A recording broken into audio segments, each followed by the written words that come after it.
बच्चों, आज हम पढ़ेंगे मुद्रण संस्कृति एवं आधुनिक दुनिया लेसन में से कुछ प्रश्न। पहला है, साक्षरता बढ़ने के साथ साथ लोगों में पढ़ने का जुनून भी बढ़ता चला गया, व्याख्या करें। और दूसरा, फ्रांसीसी क्रांति को लाने में मुद्रण संस्कृति के योगदान का वर्णन करें। तो हमने इस लेसन में ये दो ही प्रश्न पढ़ने हैं इस वीडियो में। लेकिन वीडियो शुरू करने से पहले मैं आपको ये बताना चाहता हूँ कि यदि आपने मेरा ये चैनल, जिसका नाम economic analysis with Ashwini Kumar Gupta है, को सब्सक्राइब नहीं किया तो उसे सब्सक्राइब करें, लाइक करें, शेयर करें और साथ दिए बेल आइकन बटन को दबाना ना भूलें, ताकि मेरे नए नए वीडियो आप तक समय समय पर पहुंचते रहे। तो शुरू करते हैं वीडियो पहले प्रश्न के साथ। साक्षरता बढ़ने के साथ साथ लोगों में पढ़ने का जुनून भी बढ़ता चला गया, इसकी व्याख्या करनी है। तो इसका उत्तर है, 17वीं और 18वीं शताब्दी में यूरोप के अधिकतर भागों में साक्षरता बढ़ी। साक्षरता मतलब पढ़ने लिखने वाले लोगों की संख्या को बढ़ना।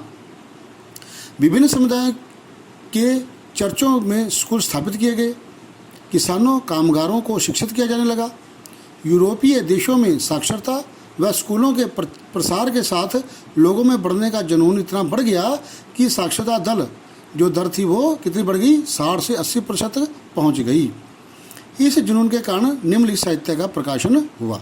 जब लोग पढ़ने लगे तो लोगों ने, कवियों ने, साहित्यकारों ने, कहानीकारों ने जो है वो साहित्य लिखना शुरू किया। तो क्यों किया? नंबर 1, नए पाठकों की रुचि को ध्यान में रखते हुए विभिन्न प्रकार का साहित्य छपने लगा।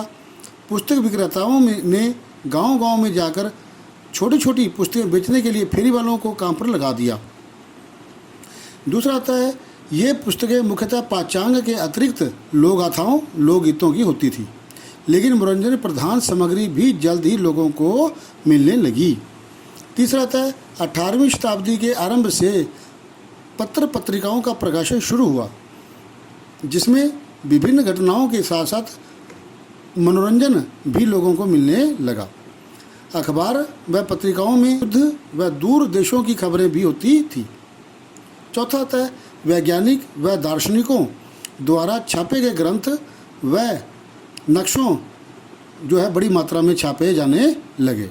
पांचवा आता है, न्यूटन जैसे वैज्ञानिकों ने जब अपने आविष्कार प्रकाशित करने शुरू कर दिए तो विज्ञान बोध का एक पाठक वर्ग तैयार हो गया। तो इस प्रकार से हमने देखा कि साक्षरता बढ़ने के साथ लोगों में पढ़ने का जुनून कैसे बढ़ता चला गया। अब आता है दूसरा प्रश्न, फ्रांसीसी क्रांति को लाने में मुद्रण संस्कृति के योगदान का वर्णन करो। वेरी इंपॉर्टेंट प्रश्न है, बहुत प्रश्न अच्छे इंपॉर्टेंट है, ये पेपर में कई बार आते हैं।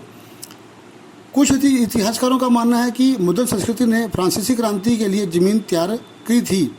इसके समर्थन में 3 तर्क दिए जा सकते हैं। कौन कौन से तर्क हैं? नंबर 1, छपाई के चलते ज्ञानोदय के चिंतकों के विचारों का प्रसार हुआ। उनके लेखन ने परंपरा, अंधविश्वास और निरंकुशवाद की आलोचना पेश की।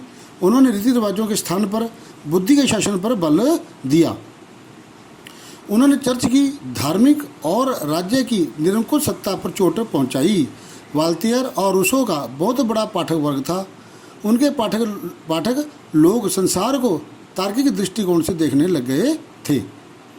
दूसरा आता है, छपाई ने वाद विवाद की संस्कृति को जन्म दिया। मतलब वाद विवाद में तर्क वितर्क, सारे पुराने मूल्यों व संस्थाओं पर आम जनता के बीच वाद विवाद हुए और उनके मूल्यांकन का सिलसिला शुरू हुआ। इस तरह सार्वजनिक दुनिया से सामाजिक क्रांति के नए विचारों का सूत्रपात हुआ। तीसरा आता है, 1780 में के दशक तक राजशाही और उनकी नैतिकता का प्रयास मतलब मजाक उड़ाने वाले साहित्य का ढेर लग चुका था। कार्टूनों व व्यंग चित्रों में जनता को फंसा हुआ दिखलाया जाता था, जबकि राजा को विलासिता में फंसा दिखाया जाता था। इस प्रकार के साहित्य ने जनता को राजतंत्र के खिलाफ भड़काया। तो फ्रांसीसी क्रांति को लाने में जो मुद्रण संस्कृति थी उसका बहुत बड़ा योगदान था। लोगों में जो अंधविश्वास परंपरा की और निरंकुशवाद की जो चली हुई थी परंपराएं, वो समाप्त हो गई और उसके बुद्धि के शासन पर बल दिया जाने लगा था। दूसरा कि जो पुराने मूल्य थे, संस्थाएं थी, उनके अंदर वाद विवाद शुरू हो गया था।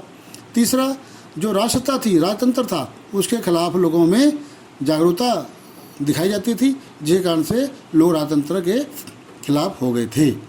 धन्यवाद। तो दोस्तों, ये मेरा वीडियो यदि आपको पसंद आया तो उसको लाइक करें, शेयर करें और सब्सक्राइब करें।